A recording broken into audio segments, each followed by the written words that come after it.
अस्सलाम वालेकुम। अच्छा भाई, लास्ट क्लास के अंदर CSS हमने कंप्लीट कर लिया था। अच्छा भाई, यहाँ पे अभी मैंने एक फोल्डर बनाया है CSS रिवीजन के नाम से। अब थोड़ा बहुत CSS का रिवीजन कर लेते हैं शुरू से, ठीक है। तो जहाँ पे भी कुछ भी समझ में नहीं आया, अब आप प्रॉपर पूछ लेना, ठीक है। यहाँ पे एक मैंने फोल्डर बनाया है CSS रिवीजन के नाम से। यहाँ पे एक फ़ाइल बना लेते हैं जल्दी से, index.html की, ठीक है। अच्छा, इसके साथ साथ एक और फाइल बना लेते हैं styles.css की, ठीक है भाई। अच्छा, अब यहाँ पे आ जाते हैं index.html के अंदर। इसको मैंने एमिट कर दिया, जो भी इसका बॉयलर टेम्पलेट था, और साथ साथ इस CSS को भी क्या करवा देते हैं, लिंक करवा देते हैं, ठीक है।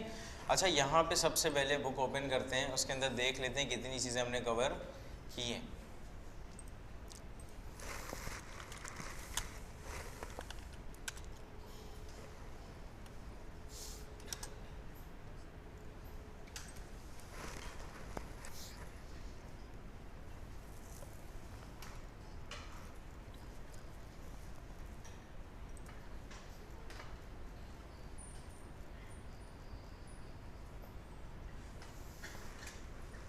अच्छा भाई, CSS जो हमने शुरू किया था वो पेज नंबर 266 से किया था, तो जल्दी से आ जाते हैं 266 के ऊपर, ठीक है।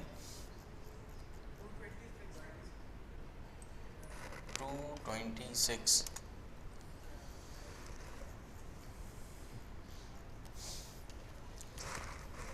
अच्छा भाई, इंट्रोडक्शन के अंदर हमने क्या पढ़ा था कि वेबसाइट के अंदर जो भी आप HTML से स्ट्रक्चर बना रहे हो, उसी स्ट्रक्चर को आपने थोड़ा सा खूबसूरत करना है, ठीक है। थोड़ा सा नहीं, अब तो आप बहुत ज़्यादा खूबसूरत उसको कर सकते हो, एनिमेटेड भी फुल कर सकते हो। CSS बेसिकली हम यूज़ क्यों कर रहे हैं, जो भी हमने स्ट्रक्चर बनाया हुआ है HTML से, उसको हमें स्टाइल करना है, ठीक है। अब स्टाइल के अंदर बहुत सारी चीज़ें होती हैं, एक एक करके सबको देखेंगे, ठीक है। अच्छा, यहाँ पे सबसे पहले अगर मुझे किसी भी चीज़ को स्टाइल करना है, तो सबसे पहले मुझे उस चीज़ को सिलेक्ट करना पड़ेगा, ठीक है। तो यहाँ पे इन्होंने एक सिलेक्टर का यूज़ किया, ये बेसिकली टाइप सिलेक्टर है। इसका मतलब ये है कि जितने भी मेरे P हैं, जितने भी मेरे HTML के अंदर P मौजूद है, उसके अंदर ये वाला स्टाइल अप्लाई कर दो, ठीक है। अच्छा, फॉर एग्जांपल यहाँ पे मैं एक पैराग्राफ बना रहा हूँ और यहाँ पे लिखते हैं टेक्स्ट। यहाँ पे क्या लिख रहा हूँ मैं, टेक्स्ट लिख रहा हूँ, ठीक है। अच्छा, उसके बाद यहाँ पे इन्होंने क्या किया, अगर P के अंदर आपको स्टाइल देना चाहते हो तो आप P को क्या करो, सिलेक्ट करो और उसके अंदर कोई भी स्टाइल अप्लाई करवा दो। यहाँ पे जल्दी से मैंने लिखा P, और इसके अंदर मैं कह देता हूँ इसके फ़ॉन्ट फैमिली को आप चेंज कर दो। फ़ॉन्ट फैमिली आप यहाँ से एरियल कर दो, ठीक है भाई। अच्छा, यहाँ तक काम चलेगा या कुछ और भी करने की ज़रूरत है? अभी ये लग जाएगा।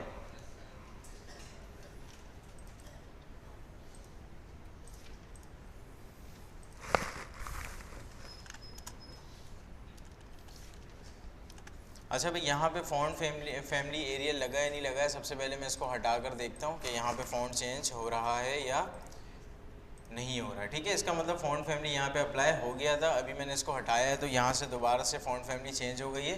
अभी दोबारा से मैंने इसको क्या कर दिया, एरियल कर दिया। अच्छा, एक मेरा सवाल है, यहाँ पे जब फ़ॉन्ट फैमिली एरियल ही अप्लाई करवाना है, तो यहाँ पे मैंने दो फ़ॉन्ट फैमिली का नाम और क्यों दिया?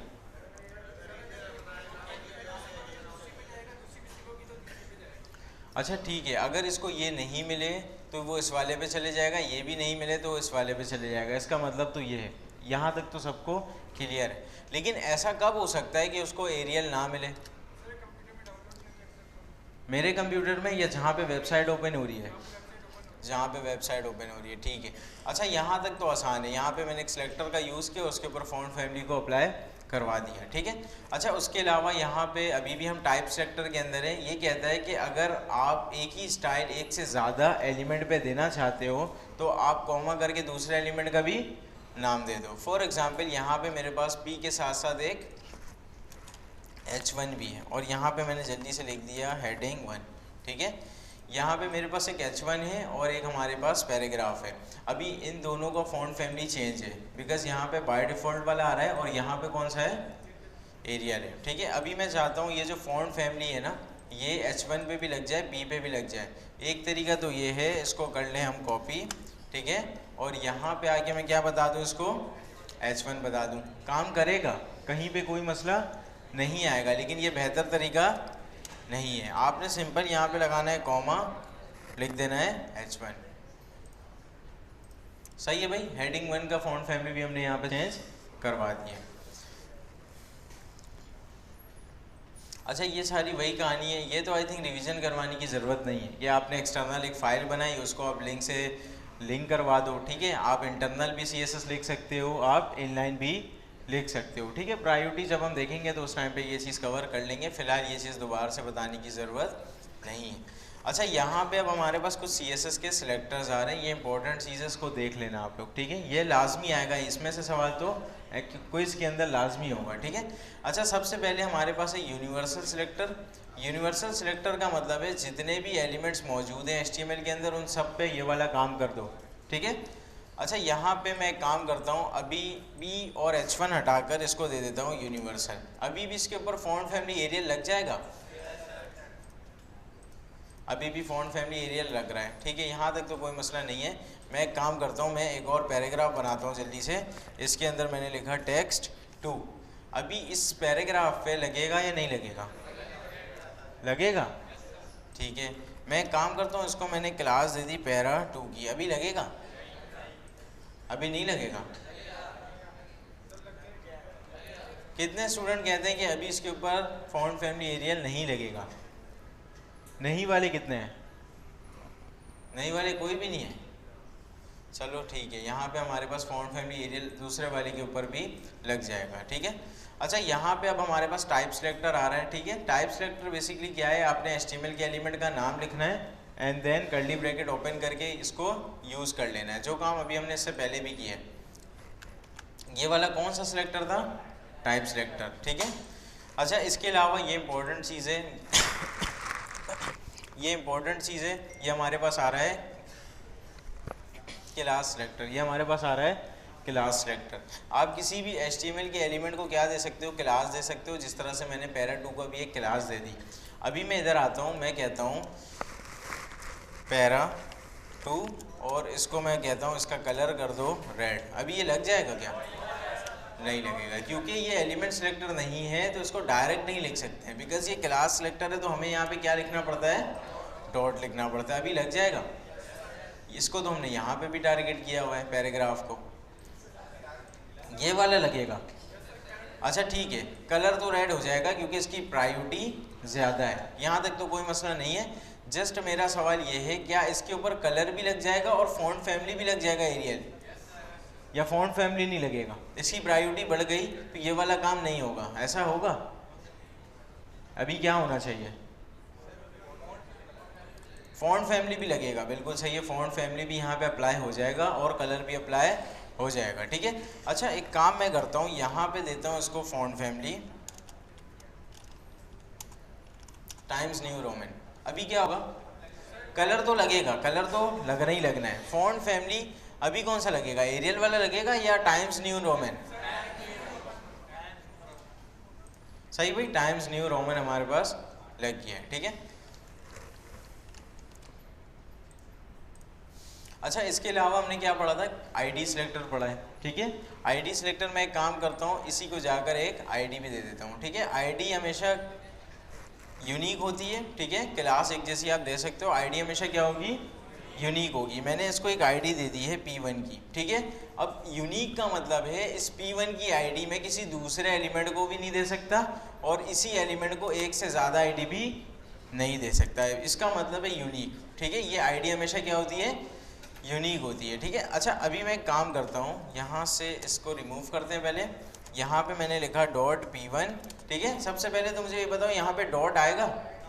नहीं आएगा, यहाँ पे आएगा हैश, क्योंकि ये आईडी है, ठीक है। यहाँ पे मैंने हैश करके इसको टारगेट किया और यहाँ पे मैं इसको कहता हूँ इसका जो बैकग्राउंड कलर है उसको कर दो क्या? एक्वा कर दो, ठीक है। अच्छा बैकग्राउंड कलर अभी इन दोनों पे लग जाएगा? सिर्फ इस पे? अच्छा बैकग्राउंड कलर तो इस पे लग जाएगा बिकॉज हमने इसको आईडी दी हुई है और उसे हम टारगेट कर रहे हैं। अब मेरा सवाल ये है, ये जो रेड कलर है ये हट जाएगा? ये रेड कलर हट जाएगा? देख लो दोबारा, रेड कलर रहेगा, बैकग्राउंड भी लग जाएगा या रेड हट जाएगा? इसकी प्रायोरिटी ज़्यादा है ना? अच्छा इसकी प्रायोरिटी ज़्यादा है नहीं है? है इसकी ज़्यादा, तो ये इसको ख़त्म क्यों नहीं कर रहा? हाँ, अगर एमसीक्यूज के अंदर आ गया ना तो आपने बोलना ये इसको रिप्लेस नहीं करता है, ये ओवरराइड करता है। ये क्या करता है? ओवरराइड कर देता है। ठीक है, अगर इसके अंदर सेम प्रॉपर्टी है तो ये वाली ओवरराइड हो जाएगी, अगर दूसरी प्रॉपर्टी है तो दोनों अपना अपना काम करेंगी, कोई मसला नहीं है। ठीक है, अभी यहाँ पे इसका टेक्स्ट कलर भी चेंज हुआ हुआ है और बैकग्राउंड का कलर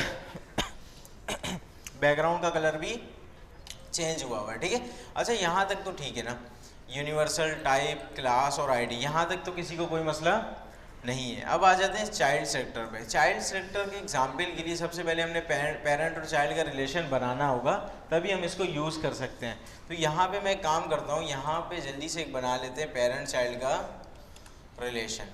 ठीक है, यहाँ पे मैंने एक बनाया है डिफ, जिसकी मैं क्लास दे रहा हूँ पेरेंट। ठीक है, अच्छा इस डिफ के अंदर एक और डिफ है, इसकी मैं क्लास दे देता हूँ, इसको मैं क्लास दे रहा हूँ बेसिकली चाइल्ड की। ठीक है, और इसके अंदर मैं लिख देता हूँ टेक्स्ट 1। ठीक है, अच्छा इस पेरेंट डिफ के अंदर रहते हुए मैंने एक और चाइल्ड डिफ बनाया। ठीक है, इसकी भी क्लास क्या है, बल्कि इसकी क्लास दे देते हैं चाइल्ड दे देते हैं। इसके अंदर मैंने रखा डिफ, इसके अंदर रखते हैं टेक्स्ट 2 और इसको क्लास दे देते हैं सब चाइल्ड की। अभी ये HTML का कोड सबको समझ में आ रहा है? एक हमारे पास पेरेंट है, ठीक है, एक पेरेंट डिव है, इसके अंदर इसके दो चाइल्ड्स हैं, एक चाइल्ड ये रहा, दूसरा चाइल्ड ये रहा। दोनों चाइल्ड को मैंने क्लास दी हुई है चाइल्ड की। ये जो दूसरा चाइल्ड है ना, इसका भी एक चाइल्ड है जिसको मैंने क्लास दे दी है सब चाइल्ड की। सबसे पहले इसको जाकर देखूं तो ये हमें नॉर्मल टेक्स्ट 1 टेक्स्ट 2 नज़र आ रहा है। अभी यहाँ पे मैं काम करता हूँ, यहाँ पे सबसे पहले तो मैं इसको बोलता हूँ कि डॉट पेरेंट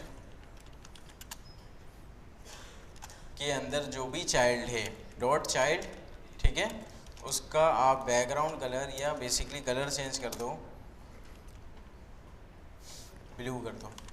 ठीक है, अभी मैंने क्या लिखा है, पेरेंट का जो भी चाइल्ड है उसका कलर क्या कर दो, ब्लू कर दो। अभी बताओ दोनों का हो जाएगा? एक का भी नहीं होगा। किसका? 1 का 2 का? कोड देख लो, ये वो क्लास वाले एग्जाम्पल नहीं है।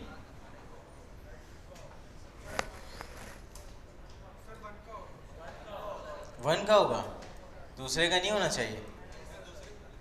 दूसरा भी तो पेरेंट के अंदर ही है।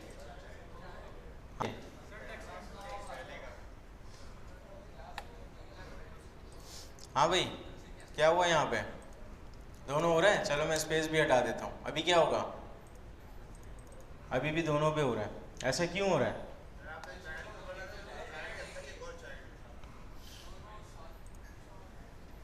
यहाँ पे देखो, ये पेरेंट है इसका, ये उसका चाइल्ड है। ठीक है, अच्छा पेरेंट के अंदर ये इसका क्या है, चाइल्ड है ना। अभी मैंने इसका कलर चेंज कर दिया तो इस वाले पेरेंट पे कलर चेंज हो गया और इस चाइल्ड ने क्या किया, अपने पेरेंट से इनहेरिट कर लिया, अपने पेरेंट से इनहेरिट कर लिया। अभी ये चीज़ समझ में नहीं आई है, मैं एक काम करता हूँ, ये सब कुछ हटाता हूँ थोड़ी देर के लिए। मैंने ये सारी चीज़ें हटा दी। अभी यहाँ पे आता हूँ जल्दी से, यहाँ पे इन सबको भी फ़िलहाल के लिए मैं कमेंट कर रहा हूँ। अभी समझना एक चीज़ मैं क्या समझाना चाह रहा हूँ। यहाँ पे मैंने लिखा डिफ, यहाँ पे जस्ट मैं लिख रहा हूँ क्या, टेक्स्ट 2।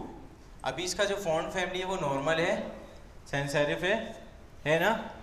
अभी मैं इसका फॉन्ट फैमिली चेंज नहीं करूँगा। मैंने फॉन्ट फैमिली जो चेंज किया है, मैंने किसका किया, बॉडी का। ठीक है, यूनिवर्सल का यूज़ नहीं किया है कि वो हर एलिमेंट पे कर देगा। मैं स्पेसिफिक बॉडी को टारगेट कर रहा हूँ और बॉडी को मैंने बोला आपका फॉन्ट फैमिली क्या हो जाए, एरियल हो जाए। क्या हो जाए, एरियल हो जाए। अभी इसका फॉन्ट फैमिली क्यों चेंज हुआ? हाँ, क्योंकि इसके पेरेंट का फॉन्ट फैमिली चेंज है ना, इसके पेरेंट का फॉन्ट फैमिली चेंज है, तो इसने क्या कर लिया, इनहेरिट कर लिया। अभी एक चीज़ समझना, अभी फॉन्ट फैमिली तो सही है। अभी अगर मैंने कलर लिखा और रेड किया, अभी होना चाहिए नहीं होना चाहिए? हो रहा है। इसका मतलब ये कलर मैंने इस पे तो अप्लाई नहीं किया है डिफ पे, इसके बॉडी पे अप्लाई किया था। ये क्या कर रहा है, अपने पेरेंट्स से इनहेरिट कर रहा है। यहाँ पे भी क्या काम हो रहा था, इनहेरिटेंस वाला। मैंने क्या बोला था कि पेरेंट का जो भी चाइल्ड है, ठीक है, पेरेंट का कहाँ गया, ये रहा, पेरेंट के अंदर जो भी चाइल्ड है उसका कलर क्या कर दो, ब्लू कर दो। पेरेंट के अंदर ये चाइल्ड है, इसका कलर तो ब्लू नॉर्मली हो रहा था, इसका कलर भी ब्लू इसने किया, ठीक है, इसका कलर इसने क्या किया, ब्लू किया। इस ये वाला जो डिव है ये इसके अंदर है ना, तो इसने अपने पेरेंट्स से इसको क्या कर लिया, इनहेरिट कर लिया। यही मतलब होता है इनहेरिटेंस का, ठीक है। मैंने शुरू में शायद आपको इतना प्रॉपर नहीं बताया था क्योंकि उस टाइम पे आपके सर के ऊपर से जाता है ये, फिलहाल अभी इसको आपने देख लिया है। अच्छा, इसके अलावा और भी कुछ चीज़ें होती हैं, डिसेंडेंट सेलेक्टर और एडजेसेंट सिबलिंग सेलेक्टर। अच्छा, डिसेंडेंट तो बहुत आसान सी चीज़ है, ये डायरेक्ट चाइल्ड पे काम करता है, ये जस्ट उसके डिसेंडेंट में आना चाहिए, डायरेक्ट चाइल्ड नहीं भी हो तब भी वर्क करेगा, ठीक है। अच्छा, एडजेसेंट सिबलिंग क्या करता है, फॉर एग्जाम्पल यहाँ पे H1 + P लिखा हुआ है, H1 के बाद जो उसका पहला P होगा सिबलिंग के अंदर, मैं चाइल्ड की बात नहीं कर रहा हूँ, H1 के बाद H1 के ही सिबलिंग में जो उसका पहला पैराग्राफ होगा उस पर ही अप्लाई कर देगा। अच्छा, ज़रूरी है इसमें पहला एलिमेंट पैराग्राफ ही होना चाहिए, कोई दूसरा बीच में आ गया तब भी ये नहीं चलेगा, ठीक है। जनरल सिबलिंग क्या करता है, जनरल सिबलिंग के अंदर आपने ये सिंबल चेंज किया, ठीक है, और यहाँ पे ये क्या करेगा, H1 के बाद जितने भी पैराग्राफ हैं ये सिर्फ पहले वाले पे लगाएगा, ये क्या बोलेगा, जितने भी पैराग्राफ आ रहे हैं H1 के बाद सिबलिंग के अंदर उन सब पे कलर अप्लाई कर दो, कलर या फॉन्ट फैमिली जो कुछ भी आप करवाना चाहते हो। नहीं, H1 पे नहीं होगा, H1 के बाद जो हमारे पास P आएगा ना उस पे होगा, H1 पे नहीं होगा। अच्छा, अब आ जाते हैं प्रायोरिटी के ऊपर, ठीक है। प्रायोरिटी आप लोगों को ऑलरेडी पता है, दोबारा से थोड़ा बहुत देख लेते हैं, ठीक है। अच्छा, सबसे ज़्यादा प्रायोरिटी होती है हमारे पास इम्पोर्टेंट की, सबसे ज़्यादा प्रायोरिटी किसकी होती है, इम्पोर्टेंट की। कहीं से भी कोई भी काम लगा हुआ है आप उसको इम्पोर्टेंट दे दोगे तो वो ओवरराइड हो जाएगा, भले वो क्लास में हो, ID में हो, एलिमेंट सेलेक्टर में हो, इवन कि यूनिवर्सल में हो, आपने इम्पोर्टेंट दे दिया तो वो क्या करेगा, उसकी प्रायोरिटी को सबसे ज़्यादा बढ़ा देगा। अच्छा, इम्पोर्टेंट से कम प्रायोरिटी किसकी होती है, इनलाइन की होती है, बिल्कुल सही है। इम्पोर्टेंट से कम प्रायोरिटी किसकी हो गई, इनलाइन की हो गई, इनलाइन से थोड़ा सा कम ID की हो गई, ID से थोड़ा सा कम क्लास की हो गई, क्लास से थोड़ा सा कम टाइप सिलेक्टर, ठीक है, टाइप से कम यूनिवर्सल सिलेक्टर। सही है, ये प्रायोरिटी आप लोगों को याद है।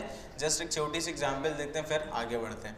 यहाँ पे फॉर एग्जांपल मैंने एक बना लिया है, P बना लिया है बेसिकली, इसके अंदर हम रख देते हैं text1, और यहाँ पे जो मैं काम करता हूँ यहाँ पे इसको स्टाइल देता हूँ, मैंने इसका कलर दे दिया है। अच्छा, इनलाइन स्टाइल देना तो आता है ना आप लोगों को, स्टाइल के एट्रीब्यूट से मैंने इसके कलर को क्या कर दिया, रेड कर दिया, ठीक है। और यहाँ पे आते हैं जल्दी से, यहाँ पे इसको मैं एक ID और क्लास भी दे देता हूँ जल्दी से। मैंने इसको एक क्लास दे दी है, इसको देते हैं पैरा की क्लास, और इसको दे देते हैं एक ID, ठीक है। ID के अंदर मैं रख देता हूँ P1, ठीक है। अच्छा, यहाँ पे जो है सबसे पहले तो इसको यूनिवर्सल सिलेक्टर से मैं इसको देता हूँ कलर येलो, ठीक है। अच्छा, फिर उसके बाद मैंने टाइप सिलेक्टर से इसका कलर कर दिया है ग्रीन, ठीक है। उसके बाद मैंने ID सिलेक्टर से इसका कलर कर दिया है ऑरेंज कर देते हैं, ठीक है, ऑरेंज कर देते हैं। और इसके बाद मैं इसको क्लास भी दे देता हूँ, क्लास मैंने पैरा की दी हुई है तो मैं डॉट पैरा लिखता हूँ, और इसका मैं कलर कर देता हूँ पर्पल कर देते हैं, ठीक है। और यहाँ पे ठीक है, सारी चीज़ें हमने ऑलमोस्ट यहाँ पे कवर कर ली हैं, और इसको उठा के यहाँ रख देते हैं, सही है।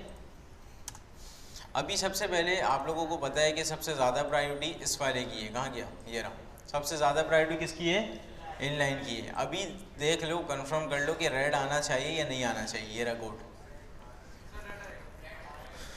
ऑरेंज तो नहीं आ जाएगा, ID से लगा हुआ है। हाँ भाई, कोई इनहेरिट वगैरह का चक्कर तो नहीं है, हाँ भाई, कहीं से इनहेरिट वगैरह तो नहीं हो जाएगा। देखो बॉडी पे यहाँ से अप्लाई हो जाएगा, बॉडी इनहेरिट नहीं करते उसको, हाँ भाई। क्या होना चाहिए, रेड होना चाहिए, ठीक है। यहाँ पे अभी कलर हमारे पास क्या आ रहा है, रेड आ रहा है, ठीक है। यहाँ तक तो कोई मसला नहीं है। अगर मैं इसको फ़िलहाल थोड़ी देर के लिए हटा देता हूँ तो अभी आप सब क्या कहते हो, इसका कलर क्या होना चाहिए, ऑरेंज होना चाहिए। देख लेते हैं ऑरेंज कहाँ है, ये रहा ID वाला, ये नहीं चलेगा, इसका कलर हो जाएगा अभी हमारे पास ऑरेंज, ठीक है। अच्छा ऑरेंज तक तो ठीक है। अब मैं काम करता हूँ, इसको उठा के रख देता हूँ सबसे पहले। अभी क्या होगा? अभी भी ऑरेंज। ये तो पहले लगा है ना, इसके बाद भी तो और चीज़ें लग रही हैं।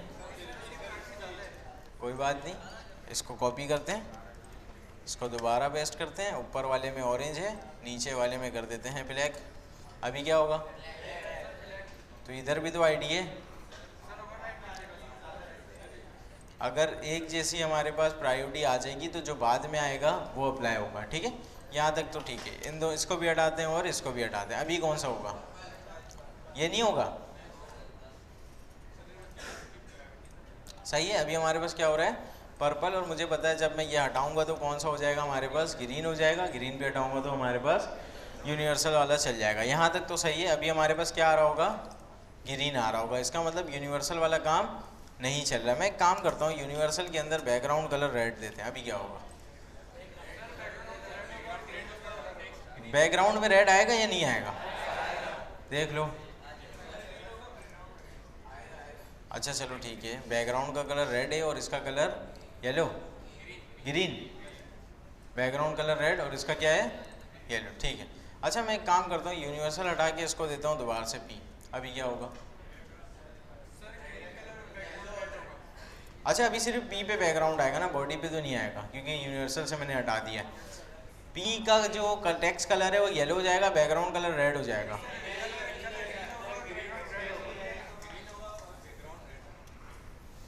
बैकग्राउंड रेड और टेक्स्ट कलर ग्रीन देख लेते हैं। बैकग्राउंड रेड और टेक्स्ट कलर ग्रीन, बिल्कुल सही है। चलो ठीक है, मैं एक काम करता हूँ, इसको देता हूँ इम्पोर्टेंट। अभी क्या होगा? टेक्स्ट कलर भी येलो, टेक्स्ट कलर भी येलो हो गया है। सही है भाई।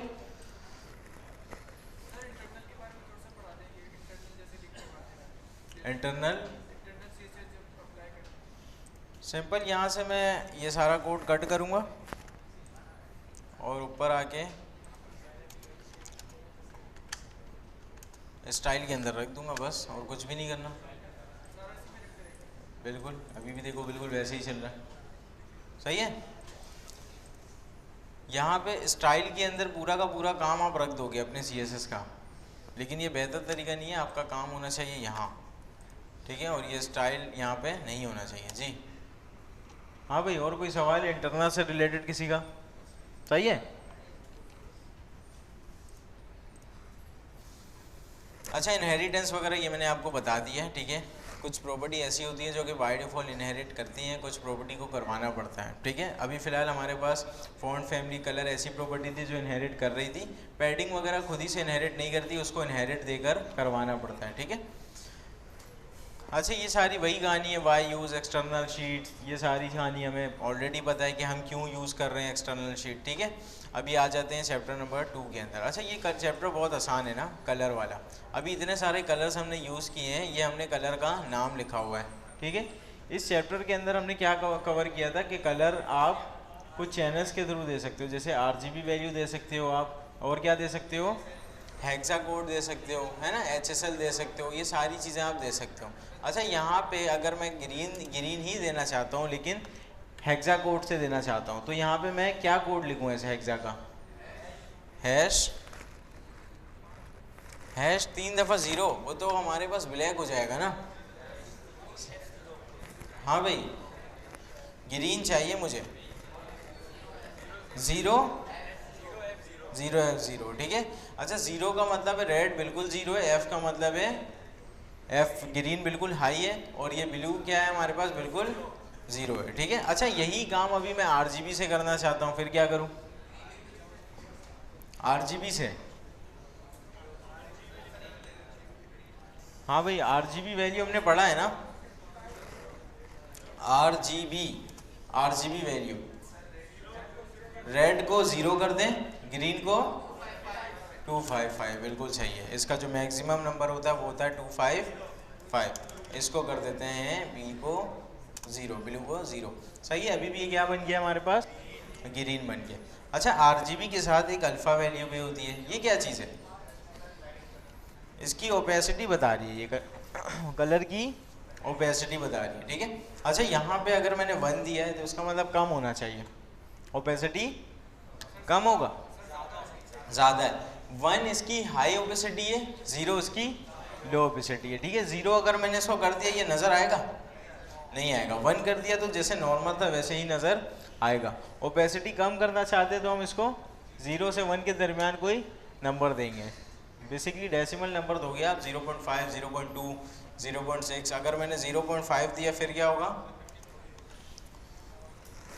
ठीक है, इसकी ओपेसिटी जो हो जाएगी 50% हो जाएगी, ठीक है। अभी यहाँ पे अप्लाई इस वजह से नहीं हो रहा है क्योंकि हमने कुछ किया है क्या ऊपर नीचे, अच्छा ठीक है, सही है भाई, इसकी ओपेसिटी कम हो गई। इसी तरह से अगर मैं 1 कर दूंगा तो ये नॉर्मल ग्रीन की तरह नज़र आ जाएगा। अच्छा, RGB हमने समझ लिया, हेक्सा हमने समझ लिया, नेमिंग तो हमें आता है, अल्फ़ा वैल्यू भी हमने समझ लिया है।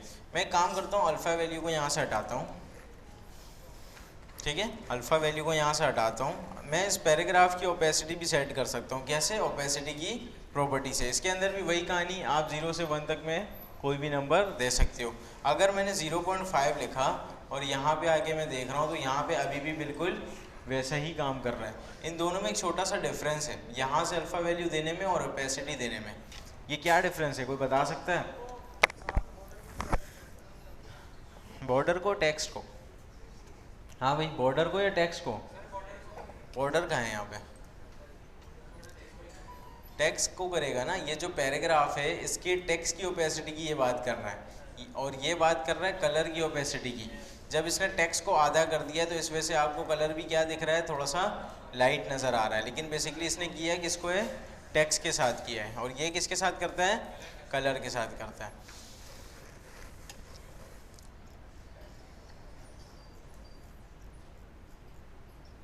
अच्छा, HSL का भी मैंने आपको बताया था, HSL भी बहुत आसान सी चीज़ है। आप ह्यू बताओगे और सेचुरेशन बताओगे और लाइटनेस बताओगे और आपका काम हो जाएगा। फ़िलहाल HSL इतनी ज़्यादा यूज़ होने वाली चीज़ नहीं है तो उसको मैं यहाँ से जल्दी से कर रहा हूँ स्किप। अब आ जाते हैं चैप्टर नंबर 12 के अंदर, जो हमारा टेक्स्ट का चैप्टर है, ठीक है। अच्छा, टेक्स्ट के चैप्टर के अंदर हमने कुछ चीज़ें पढ़ी हैं जिसके अंदर हम टेक्स्ट से रिलेटेड काम करते हैं, ठीक है। अच्छा, फ़ॉन्ट फैमिली वगैरह ये सारी कहानी अभी हमने ऊपर भी की है, तो यहाँ से मैं फ़िलहाल के लिए इसको आगे कर रहा हूँ, ठीक है। अच्छा, यहाँ भी कह रहा है कि फ़ॉन्ट का वेट आप बता सकते हो, फ़ॉन्ट का स्टाइल बता सकते हो, और ये स्ट्रेच वगैरह ये सारी चीज़ें अभी फ़िलहाल मैं आपको नहीं बताऊँगा क्योंकि ये आप लोगों ने पढ़ लिया है, ठीक है। अच्छा, वेट आप बता सकते हो, स्टाइल भी बता सकते हो। फ़ॉन्ट वेट के अंदर लाइट, मीडियम, बोल्ड तो होता है, इसके अलावा आप नंबर भी डिफ़ाइन कर सकते हो। आप क्या कर सकते हो, नंबर को भी डिफ़ाइन कर सकते हो। फॉर एग्जांपल मेरे पास यहाँ पे एक पैराग्राफ है, इसको मैं थोड़ी देर के लिए बंद करता हूँ। पैराग्राफ को मैंने कहा कि आपका जो फ़ॉन्ट वेट है वो हो जाएगा 900, ठीक है। 400 क्या हो जाएगा, 900 हो जाएगा। अब ये थोड़ा सा बोल्ड हो गया, अगर मैं इसको दोबारा से 400 कर दूं तो ये अपने ओरिजिनल हालत में आ जाएगा। अभी दोबारा से ये नॉर्मल हो गया। इसी तरह से आप फ़ॉन्ट वेट को डिफ़ाइन कर सकते हो। आप चाहो तो लाइट, मीडियम, बोल्ड भी लिख सकते हो, लेकिन ये ज़्यादा बेहतर नहीं है। ज़्यादा बेहतर है आप उसको नंबर्स के अंदर वैल्यू दो। 400 हमारे पास रेगुलर होता है, ठीक है। अच्छा, इसी तरह से स्टाइल आप बता सकते हो। फ़ॉन्ट स्टाइल सिंपल आपने लिखना है, नॉर्मल, इटैलिक, ऑब्लिक, जो भी करना है आप यहाँ से करवा सकते हो, ठीक है।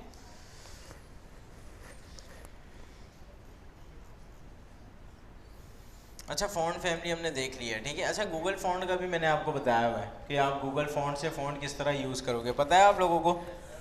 सिंपल आपने क्या करना है, गेट फ़ॉन्ट करना है।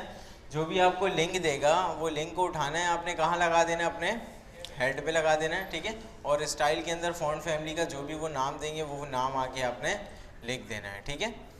अच्छा, फ़ॉन्ट साइज़ पे आ जाते हैं। ये कह रहा है कि फ़ॉन्ट का साइज़ आप डिफ़ाइन कर सकते हो। फ़ॉन्ट साइज़ की एक प्रॉपर्टी होती है जिसके थ्रू आप फ़ॉन्ट का साइज़ डिफ़ाइन कर सकते हो। मैंने कहा फ़ॉन्ट साइज़ 16 पिक्सल्स। अभी क्या होगा, अभी यहाँ पे कुछ भी नहीं हो रहा क्योंकि बाय डिफ़ॉल्ट होता है हमारे पास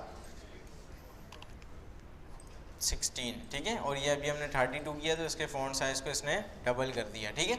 अच्छा, फ़ॉन्ट साइज़ तो आसान सी चीज़ है, आप पिक्सेल्स के अंदर सिंपल बताओ फ़ॉन्ट साइज़ और ये हमारे पास फ़ॉन्ट साइज़ अप्लाई करवा देगा। अच्छा, फ़ॉन्ट साइज़ के अंदर पिक्सेल्स के अलावा मैंने आपको EM और REM के बारे में बताया। EM और REM छोटा सा एक डिफरेंस होता है। EM क्या करेगा, पेरेंट का अगर मैंने 2M चाइल्ड को दिया, पेरेंट को बेसिकली मैंने 16 पिक्सल्स दिया, इसका मतलब चाइल्ड को मैं 32 देना चाह रहा हूँ।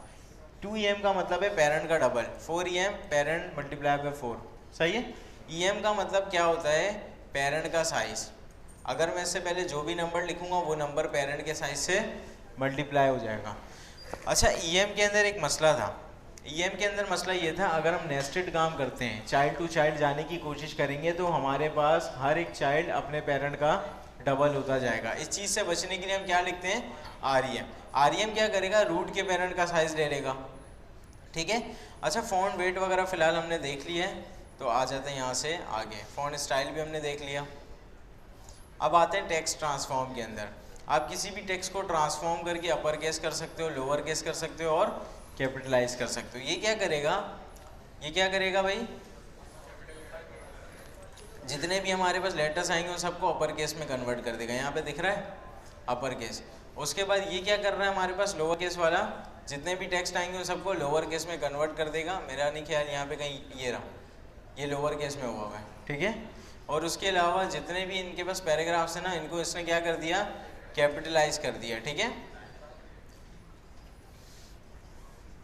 अच्छा, अब हमारे पास टेक्स्ट डेकोरेशन की प्रॉपर्टी आ रही है। आप किसी भी टेक्स्ट के नीचे अंडरलाइन लगा सकते हैं, ओवरलाइन लगा सकते हैं, उसके डेकोरेशन पे नन कर सकते हैं। नन हम कब करते हैं, अक्सर हम एंकर टैग के अंदर करते हैं, क्योंकि बाय डिफ़ॉल्ट उसके नीचे क्या लगा हुआ होता है, अंडरलाइन। और बाज़ों का हमें नहीं चाहिए वो अंडरलाइन, तो हम उसके टेक्स्ट डेकोरेशन को क्या कर देंगे, नन कर देंगे। अगर मुझे एक्चुअल में अंडरलाइन चाहिए और वो एंकर टैग भी नहीं है, तो हम टेक्स्ट डेकोरेशन अंडरलाइन करेंगे, ठीक है। अच्छा, लाइन हाइट की प्रॉपर्टी आ रही है। लाइन हाइट किस चीज़ की बात करेगा, दो लाइन के दरमियान जो डिफरेंस है ना, ये दो लाइन है, इसके दरमियान जो डिफरेंस है इसकी बात करता है, ठीक है। लाइन हाइट के अंदर आप बेसिकली इसकी वैल्यू को बढ़ाते जाओगे तो लाइन हाइट आपकी बढ़ती चली जाएगी। इसी तरह से लेटर स्पेसिंग और वर्ड स्पेसिंग भी हमारे पास होता है। लेटर स्पेसिंग दो लेटर्स के दरमियान स्पेस की बात करेगा, वर्ड स्पेसिंग दो वर्ड्स के दरमियान स्पेसिंग की बात करेगा, सही है भाई। अच्छा, ये सारी चीज़ें मैं इसलिए नहीं करके दिखा रहा हूँ, ये सारी चीज़ें बहुत आसान है, ठीक है। आप लोगों ने इन सब चीज़ों पे प्रैक्टिस किया हुआ है, ऑलरेडी किया हुआ है, तो ये सारी चीज़ें मैं दोबारा से करके नहीं दिखा रहा हूँ। अच्छा, टेक्स्ट अलाइन वगैरह फ़िलहाल यहाँ से मैं स्किप कर रहा हूँ, क्योंकि ये सारा काम मुझे पता है आप लोग फ्लेक्स बॉक्स से बहुत ईजिली कर सकते हो। फ्लेक्स बॉक्स तो याद है ना, या फ्लेक्स बॉक्स भूल तो नहीं गए। अगर फ्लेक्स बॉक्स और ग्रिड ये सारी चीज़ें आपको प्रॉपर आती हैं, एनिमेशन वगैरह, तो आप हैकाथॉन में बहुत अच्छा प्रोजेक्ट बना सकते हो, ठीक है। अगर आपको सारी चीज़ें आती हैं, आपको फ्लेक्स बॉक्स नहीं आता, ग्रिड नहीं आता, एनिमेशन नहीं आता, सिलेक्टर नहीं आता, तो आप हैकाथॉन में कुछ नहीं कर सकते, ठीक है भाई। ये जितने भी इंपॉर्टेंट टॉपिक्स हैं इसको खास कर आपने जाकर देखना है, ताकि आपका काम वहाँ पे टाइम बचे और काम आसानी से हो जाए।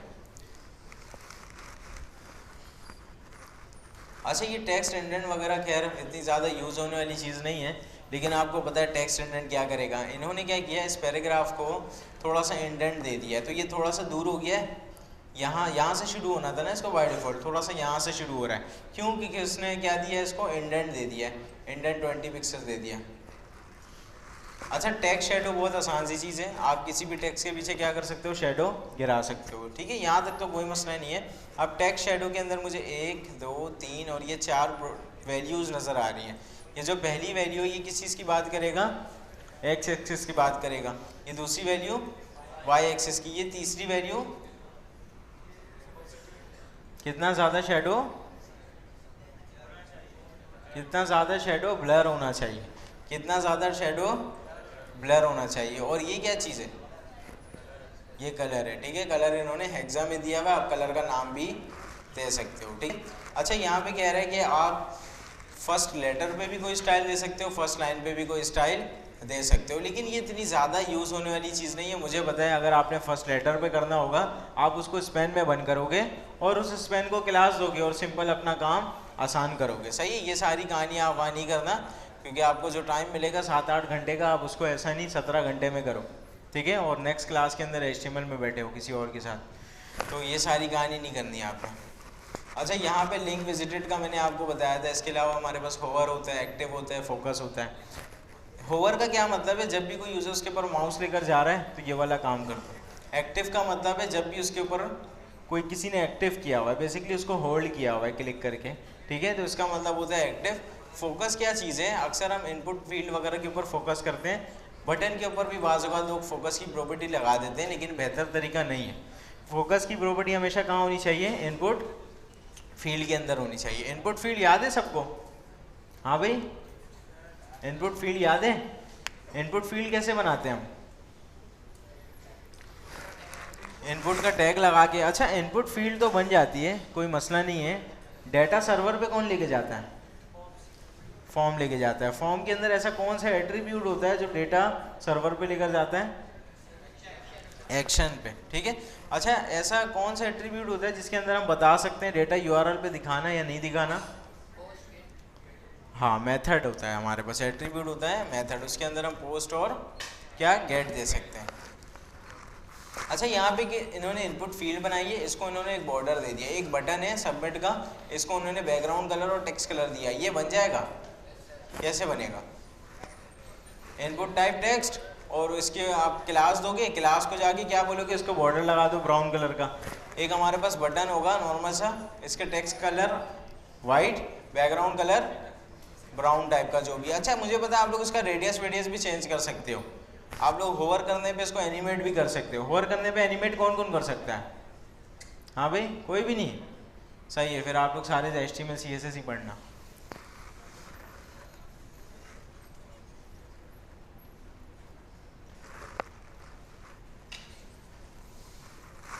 अच्छा भाई, बॉक्सेस का चैप्टर हमारे पास आ रहा है। बॉक्सेस के अंदर हमने क्या कवर किया था? जितने भी एलिमेंट्स अब आएंगे हम उसको बॉक्स कंसीडर करेंगे ताकि हमारा काम आसान हो जाए, हमें सोचने में आसानी रहे। ये कहता है किसी भी एलिमेंट को आप हाइट दे दो, विड्थ दे दो, कोई मसले की बात नहीं है। किसी भी एलिमेंट को आप हाइट और विड्थ की प्रॉपर्टी दे सकते हो, ठीक है। अच्छा, सही है, यहाँ तक कोई मसला नहीं है। मैंने एक पैराग्राफ बनाया, ऑलरेडी बना हुआ है। मैं आता हूँ यहाँ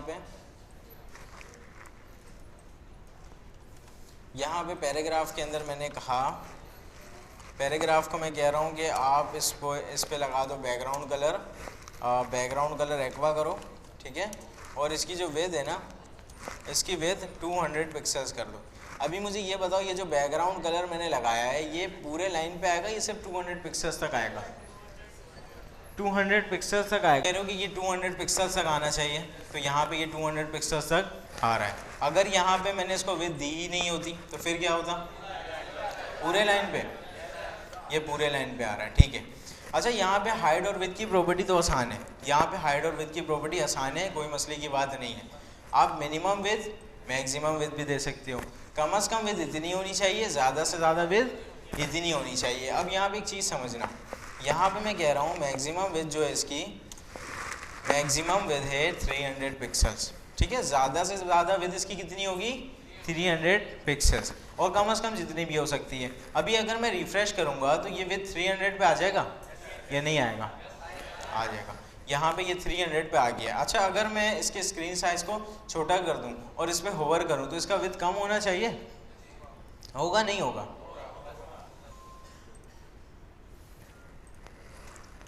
अच्छा भाई, इसका विड्थ अभी क्या हो चुका है? 252 हो चुका है। मैं कम कर रहा हूँ तो और ज़्यादा कम हो रहा है, 134 हो चुका है। अच्छा, यहाँ तक तो ठीक है। अगर मैं इसको बढ़ाऊँ तो अभी कितना है इसका? 300 हो गया। अभी मैं और बढ़ाऊँ, बढ़ जाएगा? नहीं बढ़ेगा, ये 300 से ज़्यादा नहीं जाएगा। अभी मैं इसको एक काम करता हूँ, मैक्सिमम की जगह लिख देता हूँ क्या? मिनिमम। मैक्सिमम की जगह मैंने क्या लिखा? मिनिमम। मिनिमम का मतलब है कम से कम विड्थ इतनी होनी चाहिए, ज़्यादा से ज़्यादा जितनी भी हो सकती है। अभी मैं रिफ्रेश करूँगा तो ये 300 से ऊपर जाएगा, ठीक है। यहाँ पे इसकी विड्थ ज़्यादा से ज़्यादा बढ़ जाएगी, जो भी स्क्रीन का इसका साइज़ होगा। अगर मैं इसकी स्क्रीन के साइज़ को छोटा करूँ तो 300 तक तो ठीक है, उससे कम ये नहीं होगा। अच्छा, यही सारी कहानी आप हाइट के साथ भी कर सकते हो, सही। यही सारी कहानी आप हाइट के साथ भी अप्लाई करवा सकते हो। अभी आ जाते हैं ओवरफ्लो के अंदर। ओवरफ्लो बहुत इंपॉर्टेंट प्रॉपर्टी होती है, ये आपके MCQs के अंदर भी आएगा। अब जब आप प्रोजेक्ट बनाओगे ना हैकाथॉन के अंदर, तो उसके अंदर भी ये सारी कहानी आपको दिख रही होंगी। बहुत सारा कंटेंट ओवरफ्लो कर रहा होगा, उसको आपने प्रॉपर हैंडल करना होगा, ठीक है। अच्छा, यहाँ पे मैं एग्जाम्पल के तौर पे एक काम करता हूँ, कुछ पार्ट ओवरफ्लो करता हूँ। इस पैराग्राफ के अंदर मैं थोड़ा सा कंटेंट बढ़ा देता हूँ। मैंने कहा लॉरेम 200, ठीक है। 200 हमारे पास यहाँ पे वर्ड्स आ जाएंगे। 200 वर्ड्स आ चुके हैं इस पैराग्राफ के अंदर, और मैं इस पैराग्राफ को उठाता हूँ जल्दी से, इसको बंद कर देता हूँ एक डिव के अंदर। डिफ और इसकी क्लास को कर देते हैं पेरेंट, ठीक है। अच्छा मैंने क्या किया, इस पैराग्राफ को उठाया और उठा के रख दिया कहाँ, इस डिफ के अंदर। अभी देखो ये सारा का सारा काम इस डिफ के अंदर आ गया, ठीक है, ये सारा का सारा काम इस डिफ के अंदर आ गया।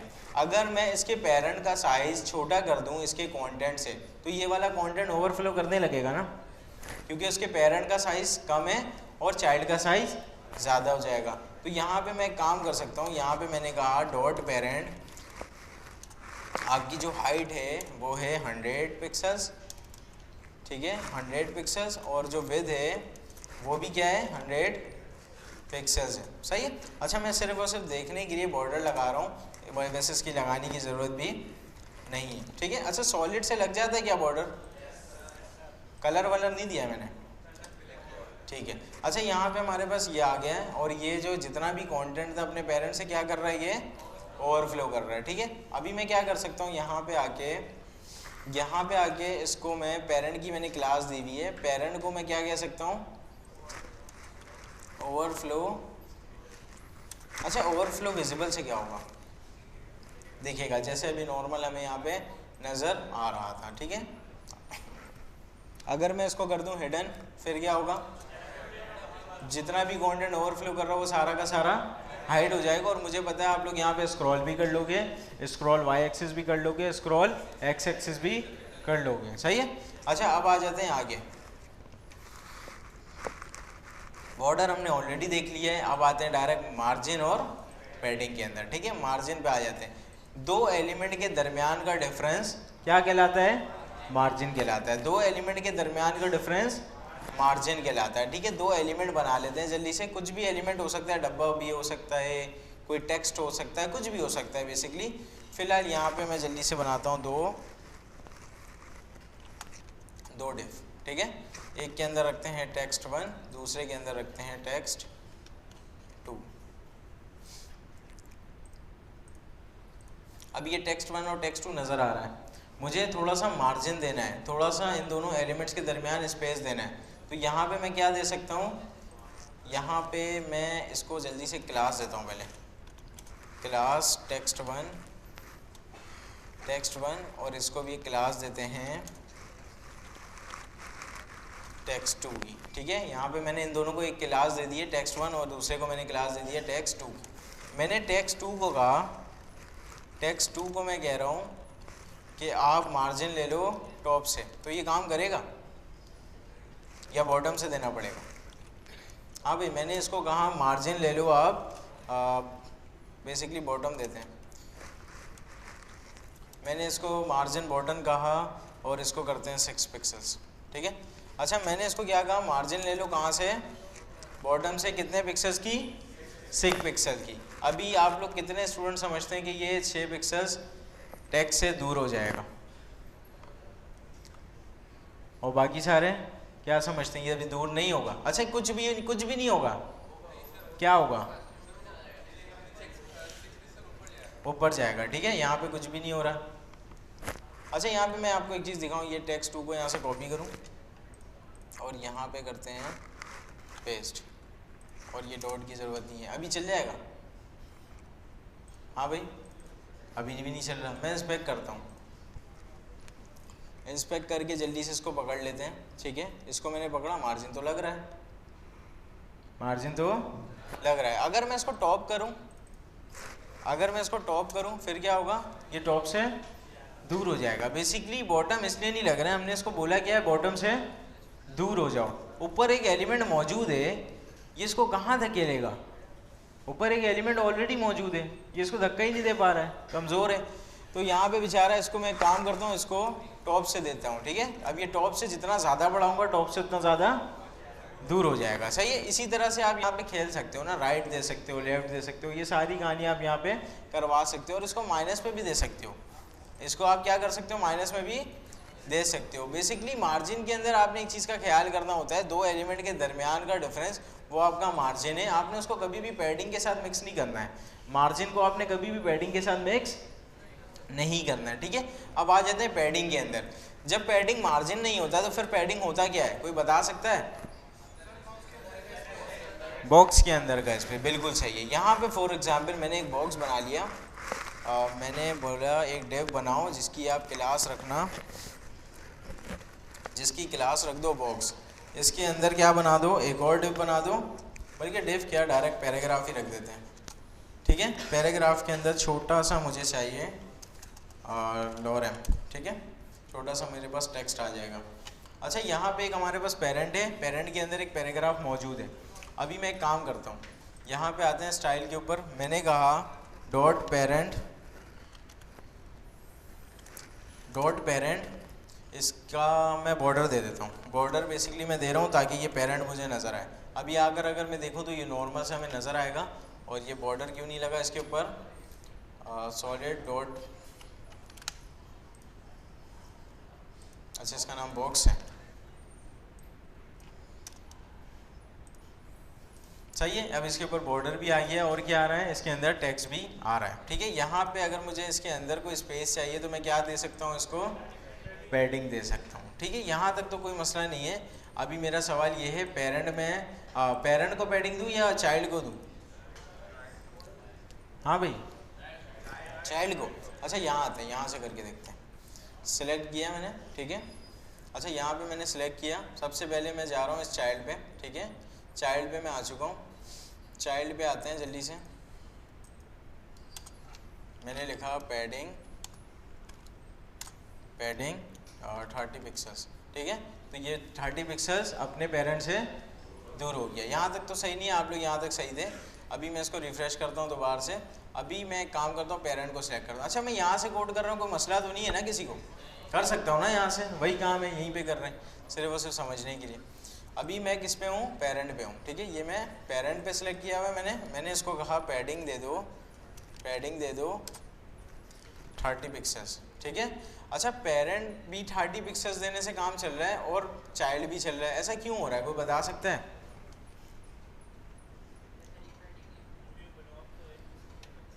देखो यहाँ पे मैंने इसको बोला है ना कि अपने कोनों से दूर हो जाओ, ठीक है। तो इसने यहाँ से यहाँ तक की पैडिंग ले ली।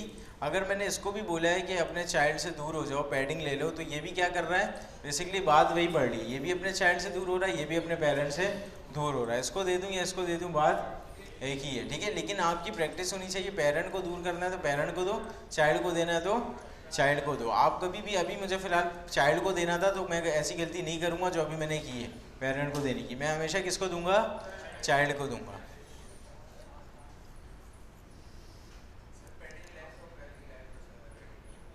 पैडिंग लेफ्ट राइट, हाँ। अच्छा यहाँ पे अभी जो मैंने पैडिंग दिया हुआ है ना, इसको कहाँ किया पैडिंग, अच्छा डायरेक्ट मैंने दिया था। अच्छा अगर मैंने यहाँ पे पैडिंग इसको दिया हुआ है, अगर मैंने पैडिंग दिया हुआ है, इसका मतलब मैं चारों साइड की बात कर रहा हूँ, मैं चारों साइड की बात कर रहा हूँ। आपने देखा भी था वो चारों साइड से दूर होकर सेंटर पे आ गया था। मुझे एक ही साइड से कहीं पे पैडिंग चाहिए तो मैं पैडिंग लेफ्ट दे सकता हूँ, पैडिंग राइट दे सकता हूँ, पैडिंग टॉप दे सकता हूँ और पैडिंग बॉटम दे सकता हूँ। यही सारी कहानी मार्जिन के साथ भी है, margin top left right bottom दे सकता हूँ, सही है। अच्छा अब आ जाते हैं, हमारे पास बॉर्डर का चैप्टर आ रहा है। बॉर्डर के अंदर बहुत सारी चीज़ें होती हैं। आप बॉर्डर का स्टाइल बताओ, कलर बताओ, विड्थ बताओ, ये सारी चीज़ें आप बॉर्डर के अंदर बता सकते हो। अच्छा बॉर्डर के अंदर सबसे इम्पोर्टेंट हमारे पास होता है बॉर्डर का स्टाइल होता है, बॉर्डर का स्टाइल होता है। अगर मैंने कलर भी उसको दिया हुआ है, विड्थ भी मैंने बताया हुआ है और मैं स्टाइल देना भूल जाऊँ तो बॉर्डर हमारे पास नहीं लगेगा। अगर मैंने कलर भी नहीं दिया, विड्थ भी नहीं बताया और सिर्फ स्टाइल बता दिया तो बॉर्डर हमारे पास लग जाएगा, ठीक है। अच्छा इससे पहले मैंने जो भी बॉर्डर लगाया वो शॉर्ट हैंड तरीके से लगाया है और ज़्यादातर यूज़ आप शॉर्ट हैंड ही करोगे। अगर आपको कोई ऐसा काम करवाना है कि चारों तरफ एक जैसा बॉर्डर नहीं चाहिए, अलग अलग बॉर्डर चाहिए, तो वो वाला काम शॉर्ट हैंड से पॉसिबल नहीं है, ठीक है। तो आपने करना क्या है, हर को अलग अलग डिफाइन करना है। जैसे ये भी अभी फ़िलहाल बॉर्डर स्टाइल बता रहे हैं, इसका मतलब चारों साइड स्टाइल की बात करेगा। अगर मुझे कोई स्पेसिफिक साइड की बात करना है तो मैं क्या करूँगा, border dash left dash style, ठीक है, border dash top dash style. अगर मुझे बॉटम वाले का कलर चेंज करना है तो मैं क्या करूँगा, border dash bottom dash colour, ठीक है। अगर मुझे ये जो हमारे पास राइट है इसका विड्थ थोड़ा सा बढ़ाना है तो फिर क्या करूँ, विड्थ बढ़ाने के लिए border dash right dash width और जो भी विड्थ हम चाहते हैं। अच्छा, बॉर्डर के स्टाइल के अंदर बहुत सारी चीज़ें होती हैं ना, जैसे यहाँ पे हम सॉलिड दे सकते हैं, डॉटेड दे सकते हैं, डैश दे सकते हैं, डबल दे सकते हैं, ग्रोव दे सकते हैं। सही है, यहाँ तक तो ठीक है। मैं एक काम करता हूँ, यहाँ पे बॉर्डर हमने इसको दिया हुआ है, बॉर्डर हमने इसको दिया हुआ है। मैं एक काम करता हूँ, इसको हटाता हूँ। मैंने कहा border dash right dash with, और इसको कर देते हैं 4 पिक्सल्स। ठीक है। अच्छा, यहाँ पे मैंने सिर्फ और सिर्फ राइट का क्या बताया, विथ बताया, और मैं इसके साथ साथ एक काम करता हूँ, border dash dash right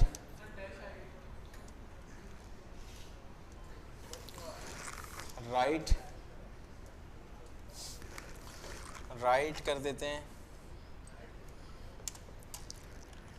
right कर देते हैं, और इस पे दे देते हैं इसका स्टाइल। ठीक है, इसके स्टाइल को कर देते हैं सॉलिड। ठीक है, यहाँ पे अभी मैंने सिर्फ और सिर्फ राइट की बात की है, तो यहाँ पे हमारे पास बॉर्डर जो आएगा वो सिर्फ और सिर्फ राइट पे आएगा। ठीक है।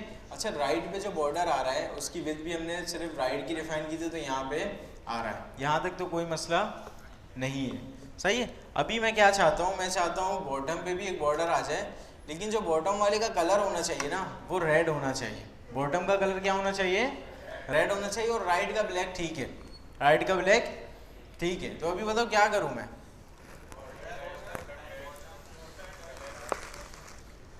Border border dash bottom dash style colour red. अभी क्या करूं, आ जाएगा? हाँ भाई,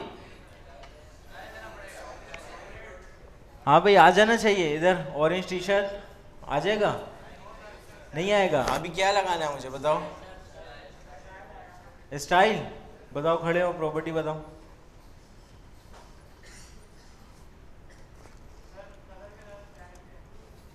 कलर तो मैंने दे दिया है ना, बॉटम को कलर तो मैंने दे दिया। अभी नेक्स्ट लाइन पे क्या प्रॉपर्टी लिखूं, बॉर्डर बॉटम स्टाइल, और यहाँ पे स्टाइल दे दें इसके। ठीक है, अभी आ जाएगा रेड कलर का? विद नहीं बताया हमने कहीं? हाँ भाई, विद हमने नहीं बताया, आ जाना चाहिए, आना चाहिए। बैठो।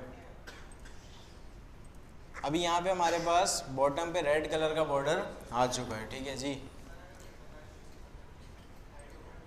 हाँ बता सकते हैं। सिंपल, मैं इसको करता हूँ कॉपी पेस्ट, और यहाँ पे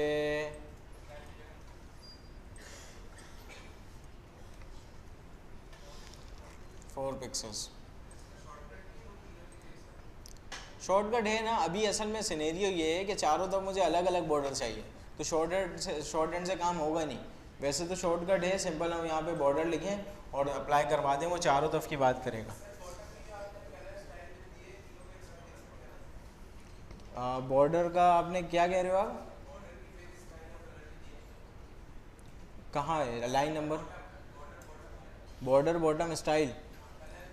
अगर यहाँ से मैं सिर्फ और सिर्फ बॉटम हटा दूँ ना, तो ये बात करेगा चारों साइड की। ये किसकी बात करेगा, चारों साइड की। अभी ये देखो चारों साइड की बात कर रहा है ये दो हमने स्पेसिफिक किया हुआ था, तो दो पे वो वाला काम हो रहा है, और ये स्टाइल हमने चारों तरफ दिया, तो ये चारों साइड की बात कर रहा है।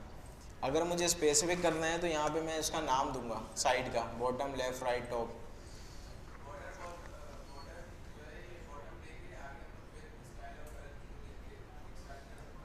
नहीं, एक साथ नहीं कर सकते, हाफ लाइन के लिए। तो फिर यहाँ पे मुझे बॉर्डर के साथ कुछ छेड़छाड़ करना पड़ेगा। यहाँ पे अगर मैं चाहता हूँ यहाँ से यहाँ तक आ जाए, तो ये बॉर्डर से भी हो जाएगा, इसकी विड्थ कम कर दूँ, लेकिन ये बेहतर नहीं है। फिर मुझे ये जो बॉर्डर है ना, ये डिव से बनाना होगा।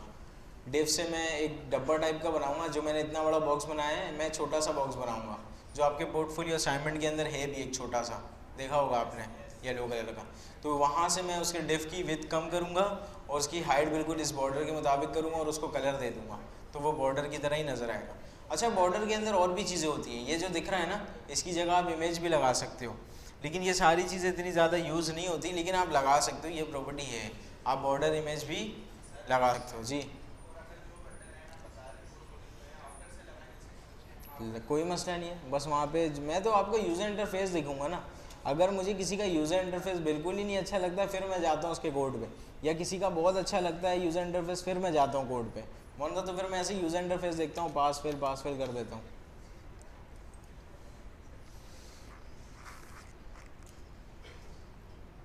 अच्छा, ये शॉर्ट हैंड प्रॉपर्टी हमें ऑलरेडी पता है बॉर्डर से रिलेटेड, ठीक है, तो यहाँ से मैं इसको स्किप कर रहा हूँ। पैडिंग भी हमने देख ली और मार्जिन भी हमने देख ली है, ठीक है। अब आ जाते हैं आगे, सेंटरिंग वगैरह ये सारी चीज़ें इन्होंने पैडिंग से की हुई हैं, लेकिन ये बेहतर तरीका नहीं है। आप लोग फ्लैक्स बॉक्स से करोगे। आप लोग कैसे करोगे? फ्लैक्स बॉक्स से करोगे, ठीक है। अच्छा, ये कह रहा है कोई भी आपके पास ब्लॉक एलिमेंट हो उसको आप इनलाइन बना दो, कोई भी इनलाइन एलिमेंट हो उसको क्या बना दो? ब्लॉक बना दो। कुछ भी नहीं करना होता, डिस्प्ले इनलाइन चला दो, डिस्प्ले ब्लॉक चला दो, काम आपका सीधा है। फॉर एग्जांपल यहाँ पे मैं आता हूँ, इसको कर देता हूँ थोड़ी देर के लिए बंद, और यहाँ पे मैं जल्दी से लिखता हूँ 2 div text1, और इसके साथ हम लिखते हैं div text2, ठीक है। मैंने text1 और text2 लिखा। अभी मैं एक काम करता हूँ, यहाँ पे ये सारा काम करता हूँ कमेंट। मैंने बोला कि div जो है उसका डिस्प्ले कर दो, डिस्प्ले ब्लॉक कर दो, ठीक है। अभी मुझे ये बताओ, ये जो दोनों टेक्स्ट है अलग अलग लाइन में नज़र आएगा या एक ही लाइन में? अलग अलग लाइन में, एक ही लाइन में। अच्छा, मैं कोड एक दफ़ा दिखा रहा हूँ, अभी सारे खामोशी से सिर्फ देख लो, सही है? बोलना किसी ने भी नहीं है, सिर्फ खामोशी से देख लो कि कोड के अंदर मैंने किया है। 2 div मौजूद हैं, एक के अंदर text1, दूसरे के अंदर text2। इसको मैंने डिस्प्ले ब्लॉक कर दिया है। अभी मैं जिससे भी पूछूँ ना, सिर्फ वही बताएगा कि ये दोनों अलग लाइन में नज़र आएगा या एक ही लाइन में नज़र आएगा, ठीक है। देख लिया आप सबने कोड? दोबारा दिखाऊं? ये HTML का कोड है और ये आ गया CSS का कोड, सही है? हाँ भाई, पूछ लूँ अब जी।